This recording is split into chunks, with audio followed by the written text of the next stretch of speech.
बिस्मिल्लाहिर्रहमानिर्रहीम। Welcome guys to Biocore official channel. आज का जो हमारा लेक्चर है वो लेक्चर 6 है, जो कि क्लासिफिकेशन ऑफ एंजाइम से रिलेटेड है। ठीक है, और ये आज का हमारा लास्ट टॉपिक है एंजाइम चैप्टर का। इसमें हम डिस्कस करेंगे एंजाइम की क्लासिफिकेशन के एंजाइम को किस बेस पे जो है वो क्लासीफाई किया गया। तो दो मेथड्स होते हैं जिसके थ्रू जो है वो एंजाइम्स को क्लासीफाई किया गया। जो फर्स्ट मेथड है वो ये आता है कि एंजाइम को उस बेस पे क्लासीफाई करना कि वो कौन कौन सी रिएक्शन जो है उनको कैटालाइज कर रहे हैं, और दूसरा इस चीज़ को बेस बनाना कि वो किन सबस्ट्रेट को जो है वो ट्रांसफर कर रहे हैं प्रोडक्ट के अंदर, कौन से सबस्ट्रेट यूज कर रहे हैं, इस चीज को बेस बनाना।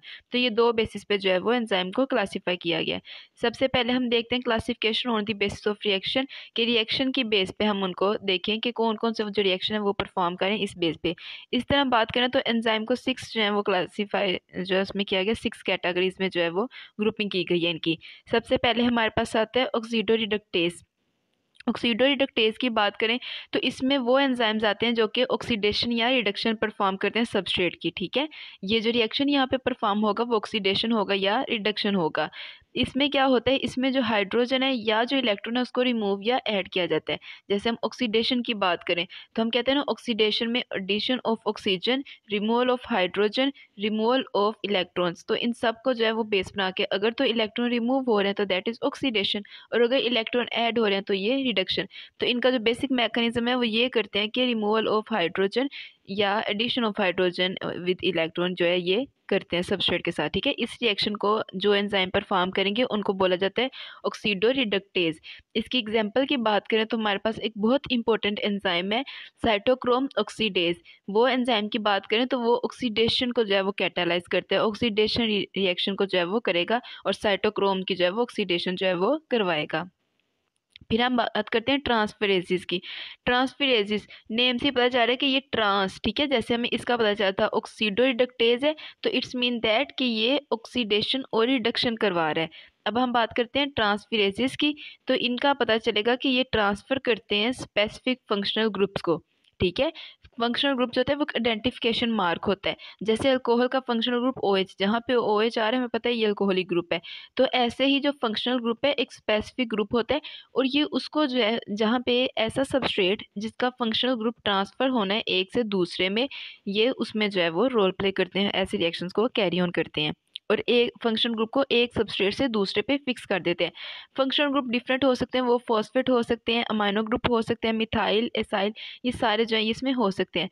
एग्जाम्पल की बात करते हैं, हेक्सोकाइनेसिस।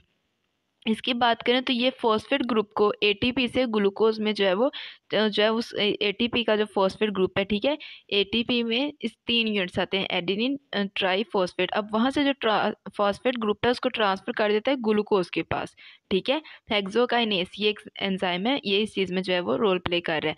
अब ये ट्रांसफर कर रहे हैं ना फंक्शनल ग्रुप को, तो इसको हम इस कैटेगरी में जो है वो रख देते हैं कि ये ट्रांसफरेसिस में आ रहा है। थर्ड की बात करते हैं हाइड्रोलिसिस। हाइड्रोलिसिस की बात करें तो ये हाइड्रोलिसिस करेगा। हाइड्रोलिसिस का मतलब होता है hydro mean water, lysis mean break down, water की प्रेजेंस में ब्रेक डाउन होना, इस चीज़ को हम कहते हैं, या वाटर की वजह से ब्रेक डाउन होना, इसको हम कहते हैं हाइड्रोलाइसिस। तो हाइड्रोलाइसिस जो कि हाइड्रोलाइसिस को परफॉर्म करेंगे, ये सबस्ट्रेट की ब्रेक डाउन कर देते हैं, उनको मोनोमर्स में चेंज कर देते हैं और उसमें वाटर जो है वो ऐड कर देते हैं। लाइक लाइपेज की बात करते हैं, एमालेज, पेप्टाइडेज, ये सारे जो एंजाइम्स हैं या जितने भी डाइजेस्टिव एंजाइम्स हैं, ये हाइड्रोलाइसिस फूड मॉलिक्यूल्स को जो है वो हाइड्रोलाइसिस करेंगे, वाटर की प्रेजेंस में उनकी ब्रेक डाउन करेंगे। तो ये इस चीज़ में जो है ये रोल प्ले करते हैं। फिर हम देखते हैं लाइसेसिस। लाइएसिस की बात करें तो लाइएसिस क्या करेंगे, ये भी ब्रेक डाउन करते हैं। ठीक है, ये क्या करेंगे, ये नॉन हाइड्रोलिटिक करें, यानी कि ये वाटर से एसोसिएट नहीं, यहाँ पे सिर्फ वाटर। हाइड्रोलाइसिस में क्या करें, वाटर स्पेसिफिक कर देते हैं, यहाँ पे ये वाटर नहीं, ये कोई भी स्मॉल ग्रुप कर देते हैं।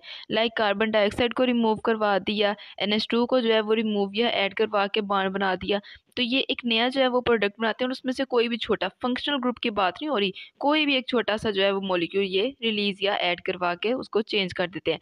जैसे पायरोवेट डी कार्बोक्सिलेज की बात करें तो ये क्या करेगा, ये CO2 को जो है वो रिमूव करता है पायरोविक एसिड से। ठीक है, ग्लूकोज टूटता है पायरोविक एसिड से, वहां से ये जो है वो कार्बन डाइऑक्साइड रिलीज करवा देता है, पायरोवेट डी कार्बोक्सिलेज। ठीक है, डी में रिमूवल, कार्बोक्सिलेज तो इसका मतलब ये होता है कार्बोक्सिलेज कि इसने जो है वो कार्बन डाइऑक्साइड को जो है वो रिमूव करवाना है। फिर हमारे पास आता है आइसोमेरेजिस। आइसोमेरेजिस नेम से पता चल रहा है कि ये आइसोमर बनाएगा। ये एंजाइम ऐसे रिएक्शंस को कैटालाइज करते हैं जो कि इंट्रामोलिक्यूलर रीअरेंजमेंट जिनमें होती है। ठीक है, इंट्रा मीन एक ही मॉलिक्यूल के अंदर। अब एक ही मॉलिक्यूल के अंदर ना कोई चीज़ ऐड हो रही है, ना ही कोई चीज़ जो है वो बाहर रिमूव हो रही है। सिर्फ जो मॉलिक्यूल की है वो अरेंजमेंट चेंज हो रही है, एटम्स की अरेंजमेंट चेंज हो रही है, उनकी बॉन्डिंग चेंज हो रही है। तो जब ऐसा होता है कि हमारे पास नंबर ऑफ एटम भी सेम रहते हैं लेकिन जो है वो उनमें स्ट्रक्चरल फॉर्मूला चेंज हो जाता है, तो इसको कहते हैं आइसोमेरिज्म। ठीक है, कि यानी कि अगर कार्बन 6 है तो कार्बन 6 नहीं रहना, लेकिन वो डिफरेंट फॉर्म में आ जाएंगे। वो इस तरह हो सकता है अल्केन से अल्कीन में शिफ्ट हो सकते हैं। ठीक है, तो ये जो होता है ये आइसोमर्स में चेंज होना इसको कहते हैं। तो इसको इंट्रामोलिक्यूलर रीअरेंजमेंट इसलिए कहा जाता है क्योंकि मॉलिक्यूल के अंदर ही उनकी पोजीशन चेंज हो रही है, और इस तरह जो एक है वो दूसरे में कन्वर्ट हो जाएगा, जो सबस्ट्रेट है वो दूसरे आइसोमर में कन्वर्ट हो जाएगा। जैसे हिग्जोसिस आइसोमेरेज, हिग्जोस मीन 6 कार्बन। ठीक है, 6 कार्बन का ये आइसोमेरेज है, इसने क्या करना है ग्लूकोज को फ्रुक्टोज में चेंज कर देना है। अब इनमें स्ट्रक्चर डिफरेंस तो बहुत ज़्यादा है ना, तो लेकिन जो है मोलिकुलर फॉर्मूला वो इनका सेम है, तो ये आइसोमर्स हैं एक दूसरे के। अब एक आइसोमर से दूसरे में कन्वर्ट करेगा जो, उसको बोलेंगे आइसोमेरेजिस। ठीक है, फिर हम बात करते हैं लाइगेजिस। लाइगेजिस जो है ना इनको ग्लू भी बोला जाता है, यानी कि इन्होंने बॉन्डिंग बनानी होती है, दो को बाइंड करना होता है आपस में। ये नए से नए बॉन्ड बनाते हैं। ये ऐसे रिएक्शंस को कैटालाइज करते हैं जिनमें दो मॉलिक्यूल्स जो हैं वो आपस में ज्वाइन हो रहे हैं और छोटे छोटे बॉन्ड्स जो हैं वो इसमें बन रहे हैं। और ये जो एनर्जी है ये एटीपी से जो है वो यूज़ करते हैं बॉन्ड बनाने के लिए। बॉन्ड डिफरेंट बन सकते हैं, लाइक कार्बन का कार्बन से बना दिया, कार्बन का जो है वो नाइट्रोजन से बना दिया। ठीक है, कार्बन का ऑक्सीजन से बांड बना दिया, कार्बन का सल्फर से जो है वो बांड बना दिया। ऐसे छोटे छोटे बांड्स जो हैं ये दो मॉलिक्यूल्स को लेते हैं और उनमें छोटा सा कोई बॉन्ड बना देते हैं। ठीक है, उनमें लिंकेज ऐसे कर देते हैं कि आपस में कनेक्ट हो जाते हैं। तो ये लाइगेजेस का काम होता है जिन्होंने बाइंड करना होता है। ठीक है, इनको ग्लू भी बोला जाता है या बाइंडिंग भी बोला जाता है, इन्होंने बाइंडिंग में जो है वो हेल्प करनी है। एग्जाम्पल की बात करें पोलीमरेजिस। पोलीमरेजिस क्या करते हैं, ये डिफरेंट मोनोमर्स को ज्वाइन करते हैं और एक जो है वो बड़ा यूनिट जो है वो बना देते हैं, और जो एनर्जी इनको चाहिए होती है बड़ा मॉलिक्यूल बनाने के लिए वो एटीपी से ये यूज़ ले लेते हैं। ठीक है, एटीपी को यूज़ करते हैं, वहाँ से एनर्जी लेते हैं और फिर एक जो लार्ज मॉलिक्यूल है उसकी सेंसिस कर देते हैं मोनोमर्स को यूज़ करते हुए। अब अगर हम इनके यहाँ पे देखें तो सबसे पहले हम देखते हैं इसको, अगर समरी में देखें ऑक्सीडो रिडक्टेज, इसने क्या करना था, इसने ऑक्सीडेशन और रिडक्शन करनी थी। तो this means reduction oxidation, A B किसने ऑक्सीडेशन की रिडक्शन की और ये जो है ये रिएक्शन जो है ये प्रोसीड हुआ। एग्जाम्पल की बात करते हैं तो डिहाइड्रोजनेसिस ऑक्सीडेसिस, ये जो है इसके कैटेगरीज समझ लें, इसकी एग्जाम्पल समझ लें या इसकी टाइप समझ लें। ठीक है, जो नेक्स्ट ग्रुप में जो है वो डिवाइड किया गया। अब इसने ऑक्सीडेशन भी करना है रिडक्शन भी करना है। जो ऑक्सीडेशन को शो करेगा उसे हम कहते हैं ऑक्सीडेसिस, जो रिडक्शन कर उसको रिडक्टेसिस। ठीक है, डिहाइड्रोजिनेसिस, ये सारे इसमें जो है वो आ सकते हैं। फिर बात करते हैं ट्रांसफिरेसिस की। ट्रांसफिरेसिस ने क्या करना है, इसने ट्रांसफर करना है। जैसे एक सबस्ट्रेट था ए बी और दूसरा था सी। अब यहाँ से जो एक ग्रुप है वो चला गया यहाँ से, जैसे ये बी और ए जो आपस में बाइंड थे ना, तो यहाँ से बी ग्रुप जो है वो जाके इसके साथ अटैच हो जाएगा और एक नया जो है ये मॉलिक्यूल बन जाएगा सी। तो जैसे इसकी एग्जांपल की या कैटेगरी की बात करें तो फास्फो ट्रांसफरेसिस, अमाइनो ट्रांसफरेसिस, एसाइल ट्रांसफरेसिस, ये सारे जो हैं वो इसमें आते हैं। फिर बात करते हैं हाइड्रेसिस की। हाइड्रेसिस ने क्या करना है, इसने जो है वो ब्रेक डाउन करना है वाटर की प्रेजेंस में, ए बी। ठीक है, ए बी ये दो हमारे पास एक ग्रुप था, वाटर से इन्होंने रिएक्ट किया तो जो प्रोडक्ट में चेंज होंगे वो सी और डी में चेंज हो जाएंगे। तो ये अलग अलग जो है इनकी ब्रेक डाउन होगी वाटर की प्रेजेंस की वजह से। तो इसमें बात करें तो पेप्टाइडेजिस आ जाते हैं, लाइपेजिस आ जाते हैं, ग्लाइकोसिडेजिस आ जाते हैं। ठीक है, लाइएसिस की बात करें तो लाइएसिस ने क्या करना होता है, इन्होंने कोई भी छोटा सा ग्रुप रिलीज करवा देना होता है। जैसे ए बी का बॉन्ड था तो यहाँ से ये छोटा सा ग्रुप जैसे बी को इन्होंने रिमूव कर दिया और जो ए था उसको सी के अंदर कन्वर्ट कर दिया। वो छोटा ग्रुप जो हमने देखा था लाइक कार्बन डाइऑक्साइड हो सकता है, अमाइनो ग्रुप हो सकता है। तो इसमें जो एंजाइम यूज़ हो रहे हैं वो हमारे पास हो रहे हैं डी कार्बोक्सिलेजिस, एडोलेजिस या सिंथेटेजिस, एडोलेसिस सिंथेटेजिस, ये सारे एंजाइम जो है उसमें यूज़ हो रहे हैं। आइसोमेरेजेस की बात करें, इसमें जो है वो आइसोमेरेज जो है उसने आइसोमर्स ने बनना होता है। जैसे अगर ए का स्ट्रक्चर ऐसे का था, ये एक मॉलिक्यूल है सबस्ट्रेट, इसका स्ट्रक्चर ऐसे का था तो ये ऐसे रहेगा, इसमें थोड़ा सा जो है वो रीअरेंजमेंट होगी। जैसे ऊपर ब्लू थे तो अब ये रीअरेंजमेंट करके जो ब्लू है वो नीचे आ जाएंगे, एक दूसरे के आइसोमर्स बन गए हैं। इसमें एपिमेरेजिस, म्यूटेसिस, सिस ट्रांस आइसोमेरेजिस, सारी इसकी एग्जांपल्स जो हैं वो आ जाती हैं। लाइगेसिस की बात करते हैं। लाइगेसिस ने जो है वो बाइंड करना होता है दो मॉलिक्यूल्स को। जैसे हमारे पास ए और बी ये अलग अलग एक सब्सटेंस थे, एटीपी से इन्होंने एनर्जी ली और ए और बी को आपस में जो है वो बाइंड कर दिया। आप देख सकते हैं ए बी के आपस में लिंकेज बना दी और एटीपी से जो एनर्जी ली जब तो वो एटीपी से एटीपी में कन्वर्ट हो गया। एक फॉस्फेट जब रिमूव हुआ तो एनर्जी रिलीज हुई। इसकी एग्जाम्पल बात करें तो carbon carbon ligases, carbon oxygen ligases, carbon nitrogen ligases, सारी इसकी एग्जाम्पल में आती हैं।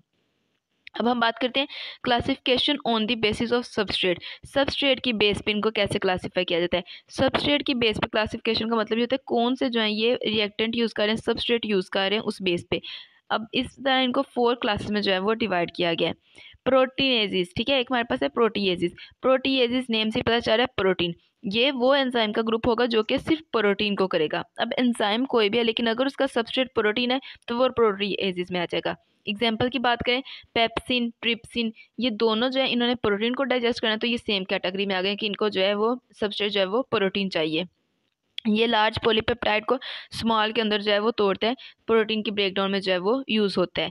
फिर हम बात करें अमाइनोपेप्टेसिस की। अमाइनोपेप्टेसिस ने क्या करना होता है, ये फर्दर जो है ये स्मॉल पॉलीपेप्टाइड, देखें प्रोटीन टूटा पॉलीपेप्टाइड के अंदर, अब पॉलीपेप्टाइड से डाइपेप्टाइड्स बनते हैं और इप्सिन जो होता है वो डाइपेप्टाइड से अमाइनो एसिड्स जो है वो बनते हैं।